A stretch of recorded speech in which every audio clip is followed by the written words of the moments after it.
Bismillahirrahmanirrahim. Elhamdülillah İstanbul bir kez daha Kutlu Nebi'nin gelişine hazırlanıyor. Malumunuz bu anlamda yani yapılan çalışmalar 2005 yılında Danimarka'daki karikatür krizi ve 2006'daki Peygamber'e saygı mitingi ile alanlarda Peygamber sallallahu aleyhi ve sellem'i gelişini kutlamaya dönük programlar yapılmaya başlandı. Biz de İstanbul'da yaklaşık 12-13 senedir açık alanda bunu kutluyoruz. Bu sene de 27 Nisan Pazar günü saat 14'te Bağcılar Meydanı'nda inşallah bu programımızı yapacağız. Bu seneki temamız direniş önderi Hazreti Muhammed sallallahu aleyhi ve sellem.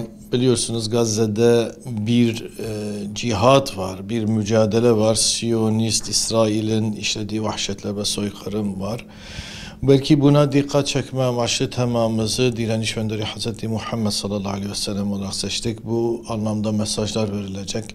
Vakfımızın onursal başkanı Mehmet Göktaş Hoca, yine Siyer Vakfı'ndan Muhammed Emin Yıldırım yer alıyorlar ki kendileri de bu konularda mesajları var.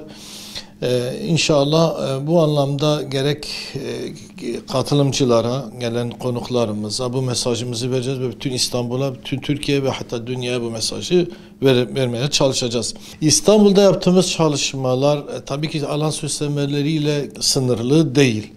Evet, afiş çalışmalarımız, billboard çalışmalarımız, dijiboard çalışmalarımız, sosyal medyada bu işi haberleştirme duyurularımızı yapmanın yanı sıra birebir gerek STK'lara, gerek kanaat önderlerine ve gerekse akademisyenlere, basın yayına dönük ziyaretlerimiz var ve birçok ziyarette bulunduk ve olumlu dönüşler de alıyoruz bu anlamda. İstanbullu kardeşlerimizi de, İstanbullu peygamber sevdalısı kardeşlerimizi de programımıza bekliyoruz.